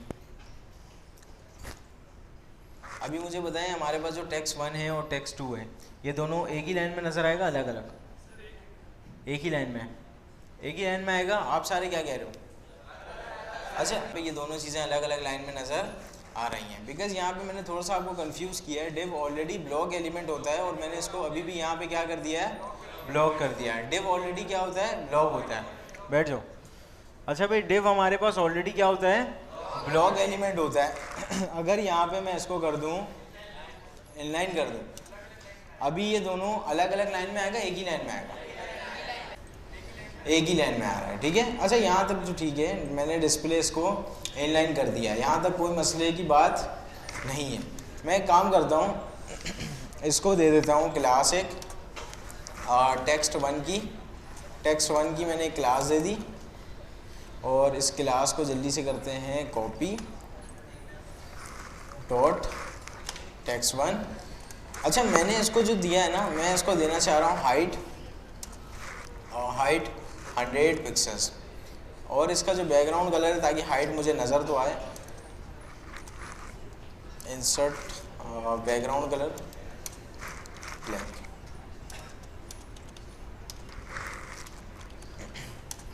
और कलर इसका कर देते हैं वाइट, ठीक है। अभी मैंने क्या किया, text1 को टारगेट किया, background colour black, colour white, height क्या दे दिया मैंने इसको? 100 पिक्सेल्स, ठीक है। अभी यहाँ पे मैं आ रहा हूँ, यहाँ पे बैकग्राउंड कलर भी अप्लाई हो रहा है, टेक्स्ट का कलर भी अप्लाई हो रहा है, हाइट अप्लाई नहीं हुआ। हाइट हो रहा है यहाँ पे? नहीं हो रहा है ना। यहाँ पे 100 पिक्सेल्स होता तो ये बढ़ जाता, 100 पिक्सेल्स पे आ जाता। तो यहाँ पे हाइट की प्रॉपर्टी क्यों नहीं हो रही? मैं जल्दी से करता हूँ इंस्पेक्ट। अच्छा, इंस्पेक्ट करने के बाद मैंने देखा यहाँ पे हाइट पे एक वार्निंग आ रही है। हाइट पे वार्निंग क्या है भाई? ये क्या कह रहा है? इनलाइन के अंदर हाइट की प्रॉपर्टी दे रहे हो, इनलाइन के अंदर हाइट की प्रॉपर्टी दे रहे हो, लेकिन यहाँ पे मुझे इसको बताना है कि ये है तो बेसिकली ब्लॉक एलिमेंट, लेकिन इसका बिहेवियर मैंने क्या कर दिया? इनलाइन कर दिया। तो यहाँ पे इनलाइन वाला स्टाइल भी मेरा चलना चाहिए। अभी इनलाइन वाला स्टाइल इसलिए नहीं चल रहा है क्योंकि ये जो वर्टिकल स्टाइल है ना, बाज़ औक़ात या इनलाइन एलिमेंट जो होते हैं उसके ऊपर अप्लाई नहीं होता प्रॉपर तरीके से। वर्टिकल जो भी स्टाइल है, हाइट नहीं, वर्टिकल जो भी पैडिंग बॉटम हो सकता है, मार्जिन टॉप हो सकता है, वर्टिकल जो भी स्टाइल है वो इनलाइन के ऊपर प्रॉपर काम नहीं करता। कुछ प्रॉपर्टी काम करती है, कुछ प्रॉपर्टी वर्क नहीं करती। बेसिकली ये डिव है क्या?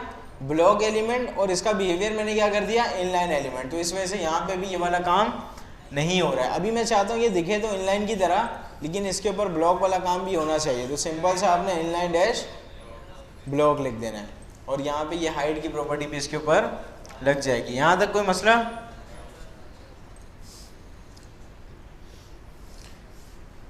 अच्छा भाई, ये विजिबिलिटी हिडन वगैरह ये सारी चीज़ें आप कर सकते हो। इसके अलावा आप डिस्प्ले नन भी कर सकते हो। फॉर एग्जांपल मैं एक काम करता हूँ, टेक्स्ट 1 को जो है ना विजिबिलिटी हिडन दे देता हूँ, ठीक है। टेक्स्ट 1 को मैंने क्या कर दिया, विजिबिलिटी हिडन दे दिया। अभी बताओ टेक्स्ट 1 यहाँ से गायब हो जाएगा? टेक्स्ट 1 यहाँ से चला गया, लेकिन उसकी जगह अभी भी मौजूद है। यहाँ पे देखो टेक्स्ट 2 यहीं पे है ना, उसकी जगह मौजूद है। ये वाला काम होता है हमारे पास विजिबिलिटी हिडन से। अगर यहाँ पे मैंने इसको डिस्प्ले नन कर दिया तो फिर अभी क्या होगा, अभी उसकी जगह भी चले जाएगी, उसका स्ट्रक्चर भी बाकी नहीं रहेगा। सही है भाई इसका। यहाँ पे आते हैं जल्दी से, यहाँ पे आ जाते हैं किसी वेबसाइट के ऊपर। नहीं, वहाँ पे नहीं करना गलती से भी, वो आउट ऑफ स्टॉक होते हैं। अच्छा मैं बताता हूँ, इसका यूज़ केस बताता हूँ।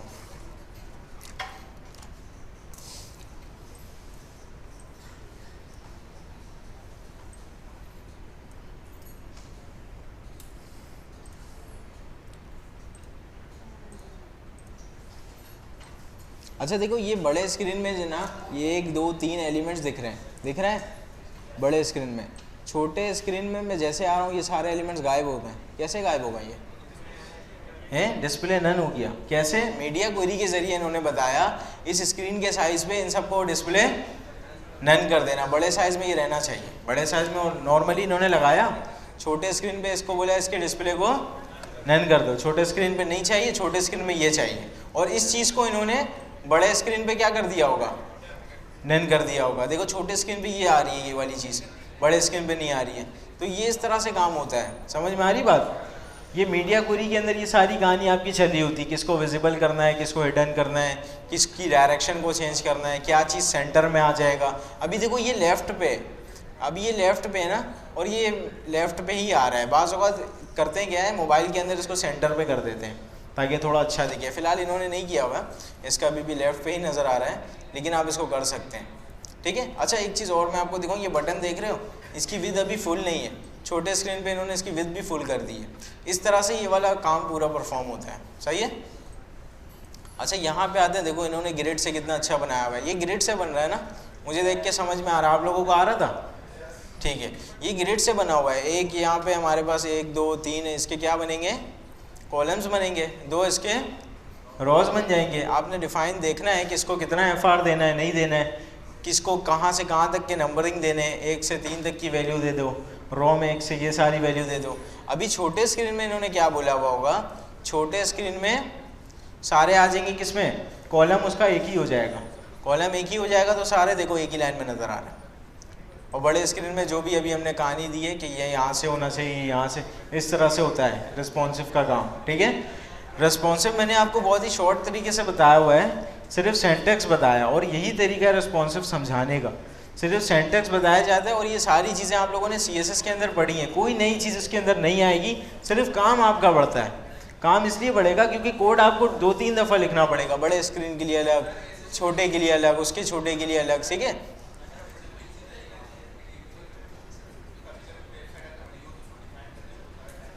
हाँ बिल्कुल टाइम लगेगा। मीडिया क्वेरी से बचने के लिए हम लाइब्रेरी वगैरह का यूज़ करते हैं, लेकिन बाद में मैं आपको बताऊंगा। लेकिन अभी रिकमेंड नहीं है कि आप लाइब्रेरी कोई भी यूज़ करो। और हैकाथॉन के अंदर भी अगर किसी ने कोई लाइब्रेरी यूज़ की है, बूटस्ट्रैप तो मैंने कहा हुआ है, तो बूटस्ट्रैप आप यूज़ कर सकते हो।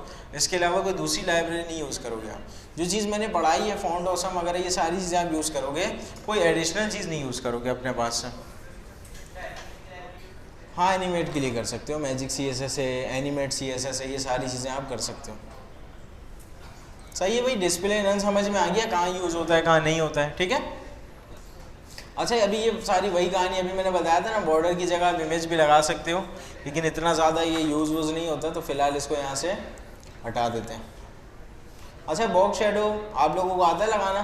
जिस तरह हम टेक्स्ट शेडो लगाते हैं, इसी तरह से हम क्या लगा सकते हैं, बॉक्स शेडो लगा सकते हैं। ठीक है, अच्छा बॉक्स शेडो के अंदर अगर मैं यहाँ पे आके देखूँ तो यहाँ पे मुझे 1 2 3 4, यहाँ तो 4 है। ये बात करेगा X एक्सिस की, ये Y एक्सिस की, ये बताएगा शेडो कितना ज़्यादा ब्लर होना चाहिए। एक और प्रॉपर्टी होती है इसके अंदर, 1 2 3 4, यहाँ पे ये वाली जो चौथी वैल्यू किसकी बात करेगी, शेडो कितना ज़्यादा स्प्रेड करना है, कितना ज़्यादा उसको बड़ा करना है, छोटा करना है, स्प्रेड बेसिकली कितना होना चाहिए शेडो, सही है। और ये चौथी वैल्यू तो आसान सी चीज़ है, ये शेडो का कलर है। अच्छा, राउंडेड कॉर्नर्स वगैरह का मैंने आपको बताया था कि बॉर्डर रेडियस आप दो, उसके कॉर्नर्स को आप क्या कर दो, राउंड कर दो, ठीक है। अच्छा, रेडियस की वैल्यू आप बढ़ा सकते हो 1 पिक्सल 2 पिक्सल 3 पिक्सल, जितना भी आप चाहो, परसेंट के अंदर भी आप दे सकते हो रेडियस की वैल्यू को, यहाँ तक कोई मसले की बात नहीं है। अच्छा, बॉर्डर रेडियस अगर मैंने लिखा है तो इसका मतलब मैं चारों साइड की बात कर रहा हूँ। अगर मैंने बॉर्डर रेडियस लिखा हुआ है तो इसका मतलब मैं चारों साइड की बात कर रहा हूँ। अगर मुझे सिर्फ टॉप का, फॉर एग्जांपल ये मेरे पास एक डब्बा है ना, ये डब्बा है, मैं चाहता हूँ टॉप का ये जो लेफ्ट है सिर्फ ये हो जाए, तो यहाँ पे मुझे क्या लिखना पड़ेगा, बॉर्डर टॉप लेफ्ट और उसके बाद रेडियस, सही है। अच्छा, यहाँ तक हमारे पास बॉर्डर रेडियस का चैप्टर भी ख़त्म हो गया है। मैंने आपको एक लाइब्रेरी बताया था ये सारे शेप्स वगैरह बनाने के लिए, कौन सी लाइब्रेरी थी वो, क्लिपी है।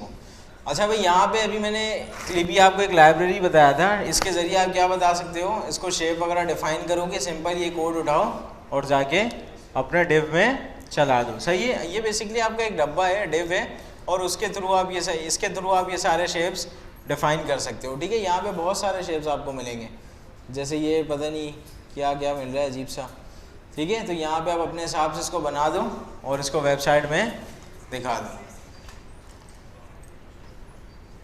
अच्छा, लिस्ट टेबल एंड फॉर्म्स का चैप्टर आ रहा है, ठीक है। इसके अंदर तो चीज़ें और भी ज़्यादा आसान है, तो जल्दी से इसको देख लेते हैं क्विक।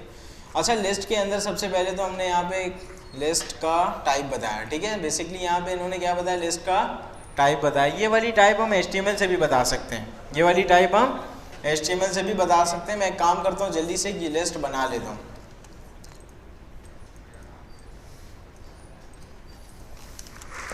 अच्छा भाई, लिस्ट बनाने के लिए UL लिख लेते हैं या OL भी लिख सकते हैं, कोई मसले की बात नहीं है। मैंने बताया LI आ जाएगा एक आइटम नंबर 1, ठीक है। अच्छा, दूसरा जो हमारे पास LI आ जाएगा वो क्या आ जाएगा, आइटम नंबर 2 आ जाएगा, ठीक है। अच्छा, यहाँ पे अभी मैं चाहूँ तो इसके टाइप को डिफाइन कर सकता हूँ, किस तरह से, UL के अंदर मैं लिख दूंगा टाइप, UL के अंदर मैं लिख दूंगा क्या, टाइप। अब मुझे पता है ये अनऑर्डर लिस्ट है, तो इसकी टाइप भी अनऑर्डर वाली होनी चाहिए। यहाँ पे आप A नहीं लिखोगे, यहाँ पे आप सर्किल लिखोगे, ठीक है, और यहाँ पे स्क्वायर लिखोगे, ये सारी चीज़ें आप लिखोगे। यहाँ पे देखो इन्होंने बताया हुआ है, अनऑर्डर के अंदर ये सारी टाइप्स चलती हैं, नन होता है, डिस्क होता है, सर्किल होता है, स्क्वायर होता है, ये सारी चीज़ें चलेंगी। ऑर्डर के अंदर आपके पास ये सारी चीज़ें, डेसिमल रीडिंग 0, अल्फ़ा, अपर अल्फ़ा, लोअर रोमन, सही, ये सारी चीज़ें चलेंगी। अभी फ़िलहाल मैं टाइप को यहाँ से हटा देता हूँ और इसको कर देते हैं OL, और इसको भी यहाँ से कर देते हैं OL। यहाँ तक कोई मसला नहीं। अभी कह रहे हैं ये वाला काम आप CSS के ज़रिए कर सकते हो। कैसे, इन्होंने बोला कि OL को आप टारगेट करो, ठीक है। आप क्लास से भी कर सकते हो, आपकी मर्जी है। बेसिकली इन्होंने टाइप सेलेक्टर का यूज़ किया। OL को आप टारगेट करो, लिस्ट स्टाइल टाइप बता दो, ठीक है। यहाँ पे मैंने OL को मैंने क्या किया, टारगेट किया, और यहाँ पे मैं बता रहा हूँ list style type. List style type हमारे पास क्या हो जाएगी, यहाँ पे सर्किल स्क्वायर चलेगा नहीं, क्योंकि ये जो हमने वहाँ पे OL बनाया वो ऑर्डर लिस्ट है। तो यहाँ पे मैं decimal reading 0, decimal, alpha value, ये सारी चीज़ें मैं दे सकता हूँ। अभी हमारे पास ये डेसिमल रीडिंग 0 आ रहा है, 01, 02, 03, ठीक है। यहाँ पे और भी चीज़ें होती हैं, जैसे कि आप इसको डेसिमल भी दे सकते हो, नॉर्मल वाला, लोअर अल्फ़ा, अपर अल्फ़ा, लोअर रोमन, अपर रोमन, ये सारी चीज़ें आपके पास चलेंगी। अच्छा, ये कह रहा है कि लिस्ट स्टाइल की जगह आप इमेज भी लगा दो। ये जो बुलेट्स है ना, बेसिकली इन्होंने इस बुलेट को हटा के क्या लगा दिया है, इमेज लगा दिया। लेकिन ये इतनी ज़्यादा यूज़ होने वाली चीज़ नहीं है। इमेज लगाया इन्होंने कैसे, लिस्ट स्टाइल इमेज किया, URL रख के इमेज लगा दिया, और कुछ भी नहीं है। इमेज का सोर्स भी रख सकते हो यहाँ पे आप, कॉपी पाथ करके, ठीक है। अच्छा सॉरी, कॉपी पाथ नहीं, कॉपी इमेज एड्रेस करके, और यहाँ पे अगर इमेज डाउनलोड है तो उसका आप पाथ भी दे सकते हो, सही है। अच्छा, ये लिस्ट स्टाइल बेसिकली पोजीशन बता रहा है कि ये जो हमारा बुलेट्स आइटम है ना, ये इनसाइड होना चाहिए या आउटसाइड होना चाहिए। इन दोनों में डिफरेंस क्या है, देखो यहाँ पे इन्होंने बताया हुआ है।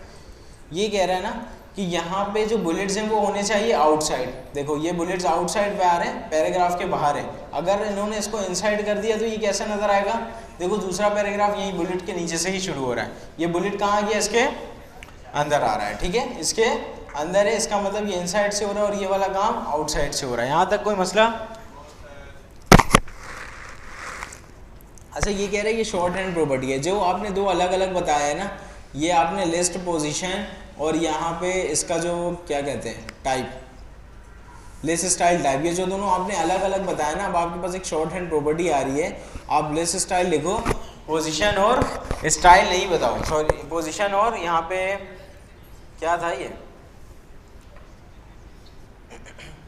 पोजीशन और टाइप नहीं बताओ, ठीक है, पोजीशन और टाइप नहीं बताओ, सिंपल आप यहाँ पे लिस्ट स्टाइल लिखो और उसी के अंदर दोनों चीज़ें डिफाइन कर दो। यहाँ पे इन्होंने लिखा लिस्ट स्टाइल, यहीं पे ये इनसाइड आउटसाइड भी बता रहे हैं और साथ साथ क्या बता रहे हैं? सर्किल, सर्किल बेसिकली टाइप है। अच्छा यहाँ पे ये वाला काम अब मैं करना चाहता हूँ, इन्होंने बोला टाइप हटा दो, दोनों चीज़ें एक साथ बताऊँ। अभी मैंने इसको डेसिमल रीडिंग 0 कर दिया और मैं इसको कर देता हूँ इनसाइड। अभी मैंने क्या कर दिया? इसको इनसाइड कर दिया। तो यहाँ पे अभी हमारे पास चीज़ें नॉर्मल आ रही हैं। अगर मैं इसका आइटम 1 का कंटेंट बढ़ा दूँ तो हमें थोड़ा बहुत समझ में आ जाएगा, और इसका भी थोड़ा सा कंटेंट बढ़ा देते हैं।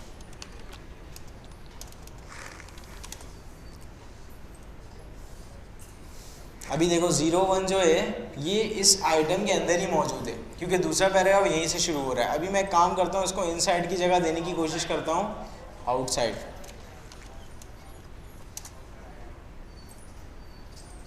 ये देखो ये बुलेट्स गए आउटसाइड। अच्छा भाई यहाँ तक कोई मसला? सही है। अच्छा फिर ये हमारे पास कुछ टेबल की प्रॉपर्टीज आ रही हैं। ये कह रहा है कि टेबल के साथ भी आप कुछ टास्क परफॉर्म करवा सकते हो। सिंपल आपने टेबल को टारगेट करना है, जो भी आपको एलिमेंट खाली नज़र आ रहे हैं उसको आप दिखाओ नहीं दिखाओ आपकी मर्जी है। ये सारी कहानी आप कर सकते हो। यहाँ पे देख लेते हैं एक एक करके इन्होंने क्या क्या डिफाइन किया हुआ है, ठीक है। अच्छा सबसे पहले तो ये कह रहा है कि एम्प्टी सेल जो है ना उसके साथ आप कोई काम करो, उसको हाइड कर दो या फिर उसको शो करना है तो शो करो। बाय डिफ़ॉल्ट भी वैसे शो ही हो रहा होता है। यहाँ पे इन्होंने टेबल को टारगेट किया, टेबल को टारगेट किया। टारगेट करने के बहुत सारे तरीके हैं। आप क्लास से भी कर सकते हो, टेबल के एलिमेंट से भी कर सकते हो, आईडी से भी कर सकते हो। टेबल को सिलेक्ट करने के बहुत सारे तरीके हैं। इन्होंने एम्प्टी सेल की प्रॉपर्टी लगाई और उसको क्या कर दिया? हाइड कर दिया, ठीक है। अभी देखो ये गायब हो गया, यहाँ से हो गया। पहले वाले में शो किया हुआ था इन्होंने, तो यहाँ पे ये शो हो रहा है। बाय डिफ़ॉल्ट भी आपके पास शो होता है। उसके बाद ये कह रहा है कि बॉर्डर की स्पेसिंग के साथ आप खेल सकते हो। खेलने का वो मतलब नहीं है जो आप समझ रहे हो। बॉर्डर स्पेसिंग के साथ आप इसके स्पेस को कम ज़्यादा कर सकते हो, ठीक है। अच्छा बॉर्डर स्पेसिंग को आप कम ज़्यादा कैसे करोगे? यहाँ पे इन्होंने बताया बॉर्डर स्पेसिंग, ये रहा बॉर्डर स्पेसिंग। इन्होंने बताया 5 पिक्सल और 15 पिक्सल्स। अभी देखो ये जो 5 पिक्सल्स है ना, ये किसकी बात कर रहा है? इस स्पेस की बात कर रहा है। ये जो छोटी सी स्पेस आ रही है यहाँ पे, ठीक है। यहाँ पे ये जो दो कॉलम्स के दरमियान स्पेस आ रही है ना, ये इसकी बात कर रहा है। ये जो 15 पिक्सल्स है ये किसकी बात कर रहा है? ये जो दो रोज के दरमियान स्पेस आ रही है। अगर मैं 15 से और बढ़ा दूंगा स्पेस और बढ़ जाएगा। इसको मैं 5 से और बढ़ाऊंगा तो कॉलम के दरमियान भी स्पेस बढ़ जाएगा, ठीक है। इसी तरह से ये कहता है कि बॉर्डर कोलैप्स भी आपके पास एक चीज़ होती है, उसको आप कोलैप्स कर दो तो ये जो स्पेस है ना इन सबको हम ख़त्म कर देंगे। बाय डिफ़ॉल्ट आपके पास एक थोड़ी सी स्पेस आ रही होती है टेबल के अंदर, अगर आपने कोलैप्स कर दिया तो वो वाला स्पेस भी ख़त्म हो जाएगा, ठीक है। अच्छा यहाँ पे मैं काम करता हूँ, एक टेबल बनाने की कोशिश करता हूँ, ठीक है। यहाँ पे जल्दी से मैं क्या कर लूँ, एक टेबल बना लेता हूँ, सही है। टेबल का टैग लगा देते हैं, बिल्कुल सही है। आप भी TR बिल्कुल सही। टेबल का रो हमने बना दिया। TR के अंदर टेबल का बेसिकली सेल बनाना है, यहाँ नेम रोल नंबर इस तरह से कुछ। TD इसमें लिख देते हैं रोल नंबर या सीरियल नंबर लिख देते हैं। अभी इसके बाद एक और मुझे नेम का कॉलम भी बनाना है, TD इस TR के अंदर रहते हुए, ठीक है। यहाँ पे हमने अभी जो एक रो क्रिएट की है, इसके 2 कॉलम्स बन गए। अभी यहाँ पे अगर मैं इसको दिखाऊँ तो ये कुछ इस तरह से नज़र आएगा, ठीक है। मैं इसको बॉर्डर दे देता हूँ, बॉर्डर 1 पिक्सल्स, ताकि टेबल की तरह नज़र आ जाए। अच्छा भाई यहाँ पे सीरियल नंबर और नेम आ गया। अभी मैं इसके अंदर एक और डेटा ऐड करना चाह रहा हूँ दूसरे रो के अंदर। ठीक है, यहाँ पे 1 होना चाहिए और यहाँ नेम की जगह आपका जो भी नाम है वो होना चाहिए। यहाँ बेसिकली रोल नंबर कर देते हैं, ठीक है, आईडी नंबर, आपका जो भी आईडी नंबर है, ताकि अगर आप नहीं बता पाओ तो आईडी नंबर और नेम तो खैर आ ही जाएगा मेरे पास, तो यहीं से मैं देख लूँगा। तो यहाँ पे आपका आईडी नंबर, यहाँ पे आपका नेम आएगा इस नेक्स्ट रो के अंदर, ठीक है। तो अभी बताओ क्या करूँ? नया टीआर बना लेते हैं। इस टीआर के बाद बिल्कुल सही है, टीआर बन गया, इसके अंदर बन जाएगा TD 51037378, ठीक है। अच्छा, अब मुझे नाम भी ऐड करना है, तो फिर कहाँ करूँ? इस TD के नीचे, इस TD के नीचे मैंने एक TD बनाया, नाम क्या है? हसनैन, ठीक है। बैठ जाओ। यहाँ पे हमारे पास एक नई रो ऐड हो गई है, ठीक है, जिसके अंदर रोल नंबर आ गया और नेम आ गया। अभी यहाँ पे हमने क्या पढ़ा था कि आप इसको क्या कर सकते हो? कोलैप्स कर सकते हो, ठीक है। अभी मुझे क्या करना है, यहाँ पे जो स्पेस है ना, इसको ख़त्म करना है, इसका जो स्पेस है इसको ख़त्म करना है। कहाँ पे बताओ? टारगेट कैसे करूँ? क्लास मैंने नहीं दिया, क्लास नहीं दिया, क्लास दे दूँ किसको? TR को, टेबल को, TD को। टेबल को क्लास दे देते हैं, टेबल को मैंने क्लास दे दी, कुछ भी दे दें, टेबल नाम रख देते हैं, कोई मसले की बात नहीं है ना, ठीक है। अभी क्या करूं? एक सेकेंड, सबसे पहले तो यहाँ पे इसको कमेंट करते हैं। अभी यहाँ पे मैं क्लास को टारगेट करूं, टेबल, ठीक है। अभी क्या करूं?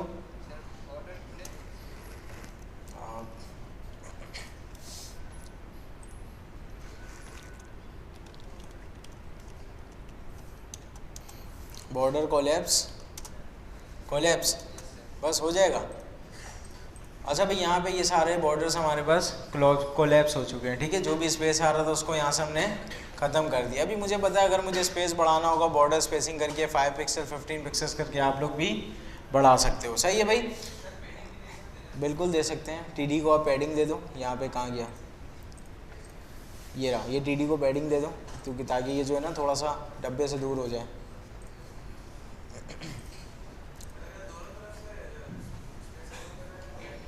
कहाँ से?